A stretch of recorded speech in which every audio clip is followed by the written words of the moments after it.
ngomongin tentang World Food Forum dan mungkin tadi perlombaan yang kakak ikutin, mungkin boleh dong dikasih tahu gimana rasanya dapat hadiah $4.000 dalam satu malam.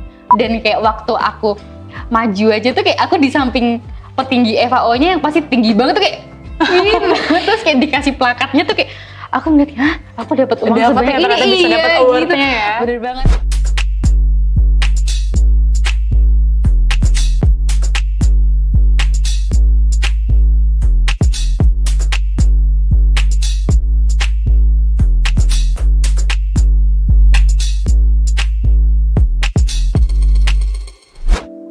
Halo kawan Jingga, kembali lagi di program Lebih Dekat. Dan kali ini kita lebih dekat bersama dengan salah satu mahasiswa yang baru saja menorehkan prestasi luar biasa di tingkat internasional. Sebelum itu, perkenalkan, aku Intan Nihaya, mahasiswa Ilmu Pemerintahan Angkatan 2023. Sekarang boleh dong langsung dikenalin ke kawan Jingga siapa namanya, prodinya, dan angkatan berapa. Oke, sebenarnya makasih ya Naya. Halo kawan Jingga, perkenalkan aku sendiri Aura Adelia, mahasiswi Psikologi Angkatan 2022.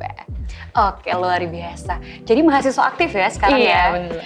Oke, nah ngomongin tentang prestasi internasional, itu bukan sesuatu yang gampang didapat ya? Iya dong. Nah, kemarin aku dengar kalau Kak Aurora ya tadi ya, iya. Kak Aurora nih sempat mengikuti dari World Food Forum, betul ya? Betul. Nah, mungkin boleh diceritain ke kawan Jingga gimana ceritanya bisa ikut World Food Forum itu? Oke, makasih ya Naya. Untuk prosesnya bagaimana bisa ikut World Food Forum. Nah, sebelumnya aku mau kasih tahu dulu nih, World Food Forum ini adalah forum yang diadakan dan dinaungi oleh FAO. FAO sendiri ini kan adalah organisasi dunia tentang pangan, begitu ya.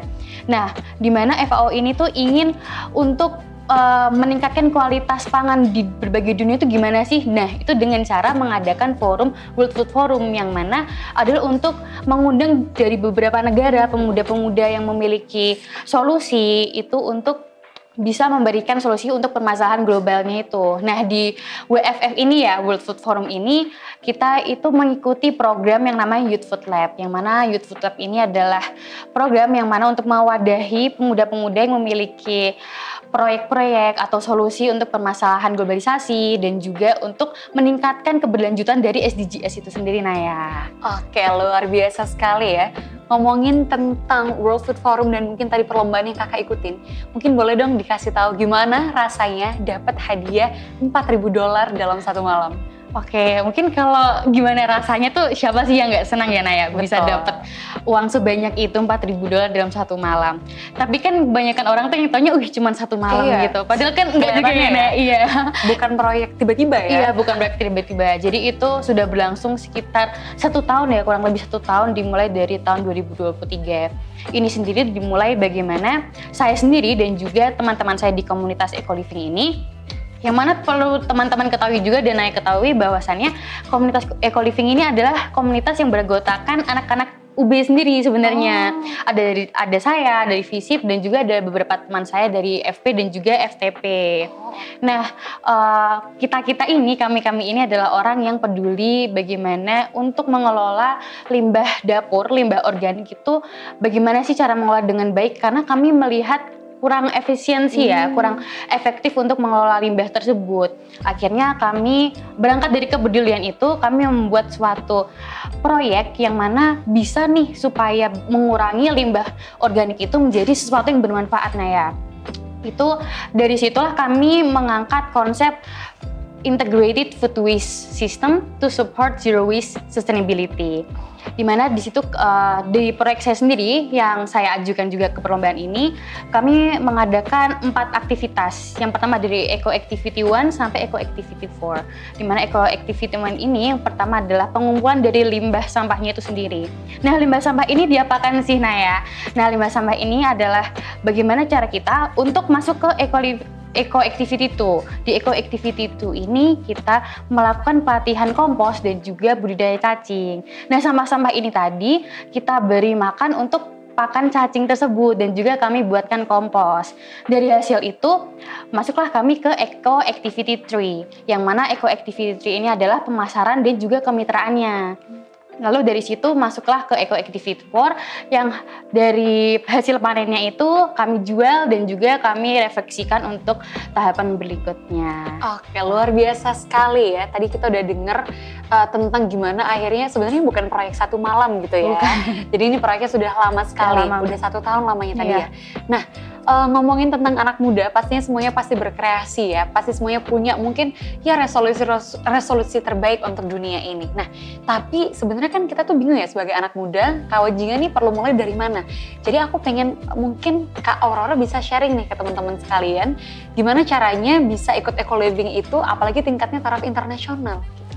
Oke, untuk gimana sih caranya, gimana sih cerita awalnya kok apalagi aku FISIP ya. Sebenarnya itu sangat beda banget, apalagi aku masuk ke jurusan psikologi yang sebenarnya nggak ada kaitannya sama isu lingkungan sebenarnya Naya. Dan sebenarnya aku sendiri itu lebih condongnya tuh ke isu sosial gitu. Cuman di situ awalnya aku ini punya teman dan dia itu teman di PLD. Oh, PLD. Iya, PLD benar. Jadi aku dan teman ini adalah sama-sama volunteer di PLD. Di situ dia adalah mahasiswa aktif FTP sebenarnya. Nah, dia ini ikut komunitas eco living. Nah, dari situlah tiba-tiba aku diajak tuh. Sebenarnya nggak diajak sih Naya. Sebenarnya dia cuma cerita-cerita aja tentang aktivitasnya dia, kegiatannya dia. Di situ aku tertarik banget nih. Ya? Iya, Dan aku merasa kayak sebenarnya meskipun bukan isu sosial tapi merempet lah isu sosial, isu lingkungan gitu ya. Di situ juga aku memiliki inisiatif juga untuk peduli kepada isu lingkungan. Nah, jadi di situ aku ikutlah eco living ini, yang mana aku pikir eco living ini kan organisasi yang paten banget ya, kayak kalau organisasi di kampus. Tapi ternyata eco living ini tuh baru komunitas. Komunitas. Iya benar. Dan komunitasnya itu adalah komunitas orang-orang yang peduli lingkungan itu. Dari situ kita juga mengadakan berbagai macam kegiatan tentang lingkungan yang sudah kita laksanakan di Rampal. Ya, jadi di situ akhirnya kita bisa mengikuti berbagai aktivitas yang peduli tentang lingkungan. Lalu kita mengikuti untuk mencoba ingin membuat eco living ini menjadi komunitas yang legal. Tapi kan untuk membuat eco living menjadi komunitas yang legal ini kan butuh dana ya Naya. Nah, dari dana ini kita nggak punya dana panggung dan lain sebagainya. Jadi kita mengumpulkan dana itu dari mengikuti berbagai perlombaan. Salah satunya adalah World Food Forum ini. Oke, luar biasa ya. Nah, ngomongin tentang World Food Forum atau mungkin gimana akhirnya eco living ini bisa berdiri gitu ya. Kan pun aku memposisikan diri sebagai Kak Ara nih tadi ya. Aku melihat, aku diajak teman aku dan ini ada eco living ya ternyata di Indonesia. Dan aku pengen mungkin kakak sharing nih, apa yang bikin kakak akhirnya percaya untuk terjun di dalam dunia eco living? Utamanya tadi kan belum menjadi NGO ya, belum menjadi organisasi yang paten gitu, atau mungkin hitungannya masih komunitas. Dan gimana akhirnya kakak bisa percaya bahwa di sana tuh ada peluang, di sana ada potensi kakak yang bisa kakak turahkan gitu? Oke, mungkin seperti yang aku jelasin tadi ya Naya, gimana Eco Activity 1 sampai Eco Activity 4 ini adalah upaya kami untuk memberdayakan masyarakat sekitar juga. Jadi apa yang sudah kami lakukan itu bukan semata-mata kita saja yang melakukannya Naya. Jadi kita juga melibatkan masyarakat luas, ibu-ibu RT, ibu-ibu RW yang memiliki, karena mereka kan pasti memiliki banyak sampah dapur ya Naya, suka masak-masak tuh. Nah, kadang kan sampah dapur ini tuh mau dikemanakan sih? Mereka pun juga bingung. Akhirnya kita berdayakanlah mereka itu untuk menjadi partisipan dalam kegiatan kita ini Naya. Nah, dari situ saya melihat bahwa ternyata apa yang sudah eco living lakukan ini sangat berdampak baik ya untuk ibu-ibu tersebut. Bahkan dari wawancara yang pernah kami lakukan juga kepada ibu-ibu di sekitar itu, ibu-ibunya tuh sangat mendukung tentang kegiatan kami itu diadakan secara berkelanjutan di Rampal Celaket tersebut Naya. Nah, dari situlah saya semakin sadar kalau keputusan saya untuk mengikuti eco living ini tuh nggak cuma sekedar kalau kita pengen organisasi A, organisasi B gitu. Tapi ternyata ini bisa membawa dampak yang besar ya untuk masyarakat gitu Naya. Oke, berarti tadi kan sebenarnya tentang kesadaran sosial juga ya, utamanya mungkin dari basisnya Kak Ara kan orang yang sosial banget nih. Nah, terus aku juga menarik nih, melihat sisi atau mungkin sudut pandang dari ibu-ibu tadi membahas tentang limbah dari dapur. Karena ya aku pun di rumah juga bantuin mama ya, dan ya aku sadar juga limbah dapur itu seperti apa. Dan aku mungkin pengen nanya juga, kenapa akhirnya nih ya Kak Ara dan tim memilih manajemen limbah berbasis aplikasi untuk akhirnya diangkat menjadi tema yang akhirnya menjadi tema besar untuk dibawa ke perlombaan itu tadi? Oke Naya, nah jadi selain kita melakukan kegiatan, 4 kegiatan tadi itu, kita juga membuat suatu aplikasi, yang mana aplikasi ini adalah sarana atau wadah ibu-ibu tersebut untuk menjualkan hasil panennya itu tadi Naya. Karena kan terkadang kalau dari berdasarkan wilayah yang kami laksanakan itu kemarin Naya, kebanyakan ibu-ibu RW dan ibu RT ini adalah ibu rumah tangga yang ya kerjaannya cuma di rumah ya kan ya Naya. Ya jadi ibu ini tuh juga bingung nih mau diapakan sampah ini. Akhirnya kami tawarkan lah bagaimana untuk bisa disalurkannya lewat aplikasi. Dan aplikasi yang Eco Living buatkan itu juga gampang banget sih Naya untuk mengaksesnya. Jadi kami memilih bahwasannya kalau misalkan melalui aplikasi ini itu akan mempermudah masyarakat untuk mengaksesnya gitu. Oke, menarik sekali ya membahas tentang perlombaannya yang sampai ke tingkat internasional. Kemarin akhirnya bisa berlomba di Italia langsung ya. Oke, mungkin boleh dong Kak diceritain gimana akhirnya proses ke Italia itu dan apa aja kegiatannya di sana. Oke, wah sebenarnya kalau diceritain gimana prosesnya dan ceritanya sama di Italia itu tuh suatu perjalanan yang penuh lika-liku ya Naya. Karena yang pertama pada saat saya mengikuti perlombaan tersebut itu kebetulan saya di semester 5, yang mana semester 5 ini tuh kan kalau kata orang semester yang cukup menyeramkan ya, karena udah apalagi kalau aku di Siko itu banyak banget praktikumnya Naya. Di situ baik praktikum, terus juga untuk kan kalau ke Italia tuh kita butuh visa juga ya Naya. Sedangkan aku pikir tuh waktu itu visanya ada di Surabaya juga ada di kantornya, tapi ternyata di Surabaya itu nggak ada kantor visa Italianya itu. Jadi di Jakarta aja? Iya, jadi cuma di Jakarta Naya. Dan di situ aku tuh sepanik itu sebenarnya karena di saat-saat mau berangkat itu aku tuh udah mulai banyak UTS, sebetulnya itu di bulan Oktober ya Naya. Nah di bulan Oktober ini kan udah banyak UTS, banyak tugas-tugas dan juga tugas-tugas kelompok yang nggak bisa aku kerjain sendiri gitu. Nah lalu aku itu harus bolak-balik dispen gitu untuk ngurusin visa sebenarnya. Terus juga kan harus izin juga ke Pak Ali juga selaku Kaprodi di Siko. Kebetulan tapi puji Tuhan banget dan terima kasih Pak Ali karena waktu itu Pak Ali juga dengan mudah memberikan izinnya Naya. Dan dari situ berangkatlah aku ke Italia dan itu selama 1 minggu ya Naya.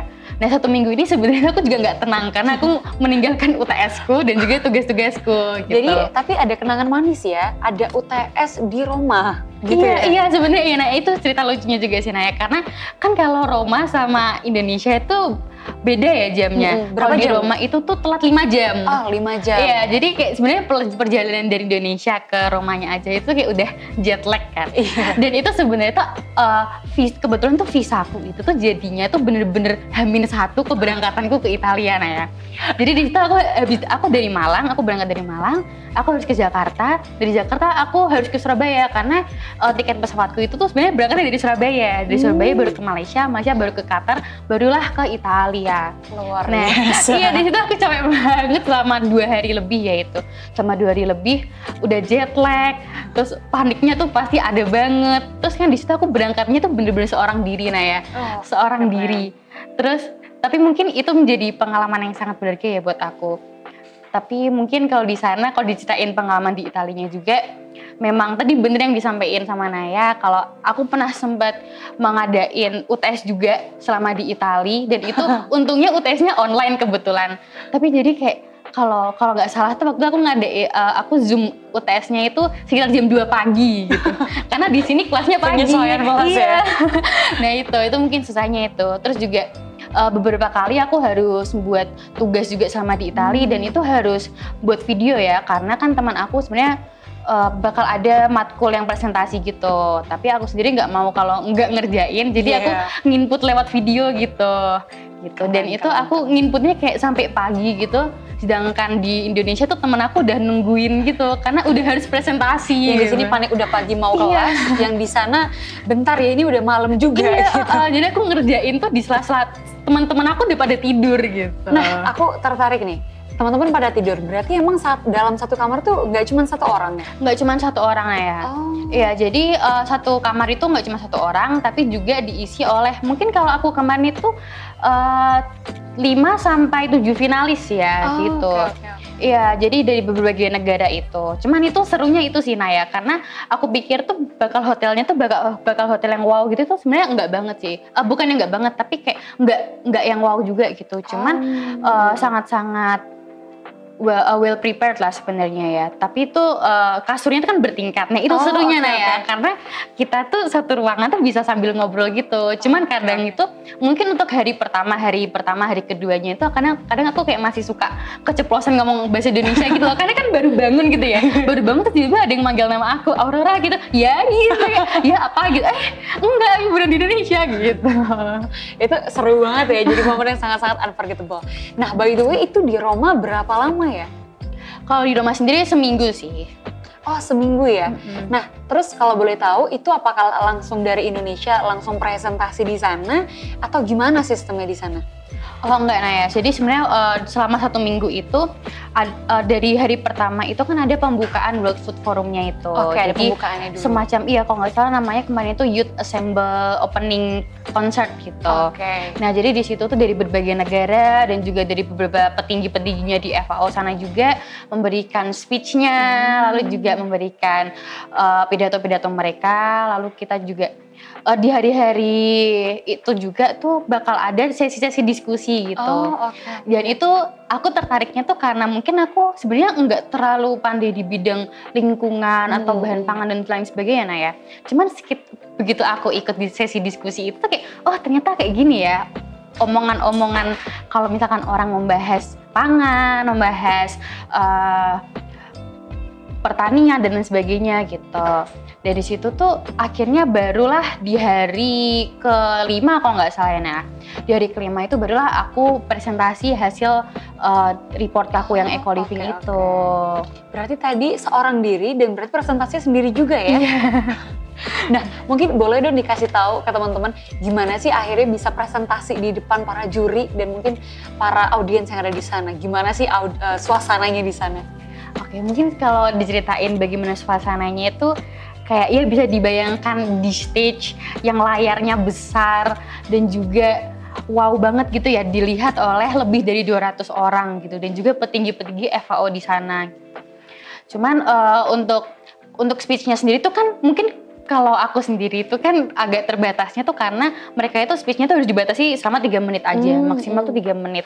Dan itu kan yang jadi tantangan adalah di layar tuh kan ada monitor durasi ya Naya. Nah itu sebenarnya yang buat deg-degan tuh itu Naya. Emotion challenge ya. Karena kan sebenarnya kayak yaudah kita tahu apa yang mau kita omongkan, apa yang pengen kita beritahukan. Cuman tuh karena ada deg-degan, ada durasi nih gitu. Nah itu mungkin juga menambah adrenalin ya. Iya bener banget di situ. Cuman mungkin karena sudah beberapa hari sebelumnya kan udah akrab sama finalis yang lainnya, jadi aku lega, lebih santai. Dan aku merasa kayak mereka itu nggak ada rasa perselisihan atau menganggap aku sebagai kompetitor tuh enggak gitu. Kita saling mendukung, kita saling memuji juga loh ya. Oke, very fun ya, bener-bener kayaknya aku pun dengerinnya jadi pengen ikut ke Roma nih sekarang. Dan jujur ya, aku melihat utamanya ketika melihat update-nya Kak Ara ketika di Roma kemarin, wah super fun, banyak banget kegiatannya Kak Ara, jalan-jalan ya. Nah, yang paling bikin menarik utamanya pasti di malam penghargaan, gimana sih ekspresi dan rasa dari Kak Ara ketika akhirnya mendapatkan First People Choice di ajang tersebut? Oke, untuk bagaimana reaksinya sendiri itu kan benar-benar di hari yang sama, di saat dan di kesempatan yang sama, bagaimana langsung diumumkan gitu ya, sehabis presentasi langsung diumumkan gitu. Untuk perasaan dia sendiri itu aku cukup kayak bengong dikit gitu sih, gitu, karena memang nggak bisa dipungkiri kalau di sini tuh aku paling muda Naya. Aku baru 20 tahun, sedangkan finalis-finalis yang lain tuh kayak ide bisnisnya itu tuh udah bener-bener bisa dijual di berbagai mitra gitu loh Naya. Dan itu kayak udah usia 30 ke atas gitu. Bahkan aku di sana tuh kayak bener-bener yang kayak kici gitu. Apalagi ini aku pendek ya Naya. Nah kayak gitu. Jadinya kalau perasaan tuh aku senang banget. Tapi aku masih gak nyangka sebenarnya. Dan kayak waktu aku maju aja tuh kayak aku di samping petinggi FAO-nya yang pasti tinggi banget tuh kayak ini.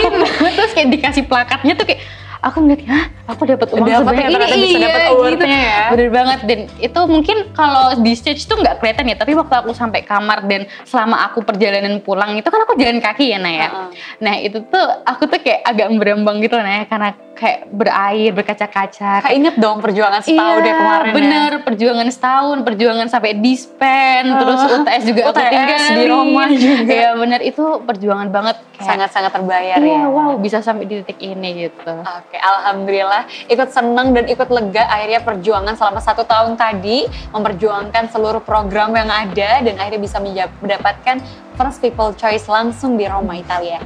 Dan nah, membahas tentang hadiahnya dan mungkin benefit dari lomba dan ajang tersebut, boleh dong mungkin dijelasin gimana akhirnya teman-teman ini menindaklanjuti kegiatan dari Eco Living itu? Oke, kalau bagaimana Eco Living menindaklanjuti dari pendanaan tersebut ya Naya?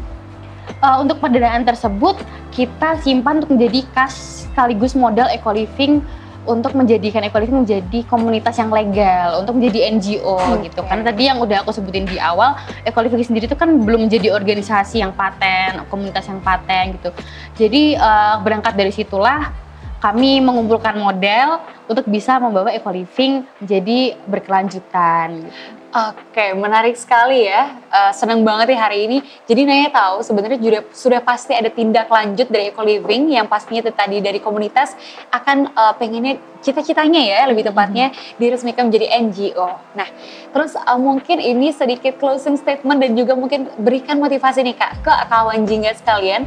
Gimana sih motivasi yang pas untuk kawan jingga sekalian untuk bisa berani berlomba utamanya di ajang internasional? Oke, mungkin untuk kawan jingga semuanya, dari aku sendiri itu jangan takut untuk mencoba hal baru. Karena aku sendiri adalah sebenarnya bukan orang yang berasal dari FTP atau FP yang punya banyak ilmu tentang ini ya Naya ya. Tapi karena aku berani untuk mencoba hal baru, keluar dari zona baru, itulah yang membuat aku bisa menggunakan kesempatanku sebaik-baiknya gitu. Kita harus mencari celah di mana ada kesempatan itu, udah kita pegang aja, kita ambil aja ya. Take a risk or lose a chance gitu kan kalau kata orang ya. Nah, lalu untuk gimana motivasi selanjutnya adalah jangan terlalu memikirkan bagaimana menang atau kalahnya gitu. Tapi gimana sih kita bisa mencapai networking, relasi, dan juga pengembangan untuk diri kita sendiri gitu ke yang lebih baik lagi. Oke, very inspiring. Barusan langsung ya bersama dengan Aurora Adelia dari mahasiswa Psikologi FISIP UB. Dan kali ini di program Lebih Dekat kita senang sekali kedapatan mahasiswa yang berprestasi. Maka dari itu sampai jumpa dan bye.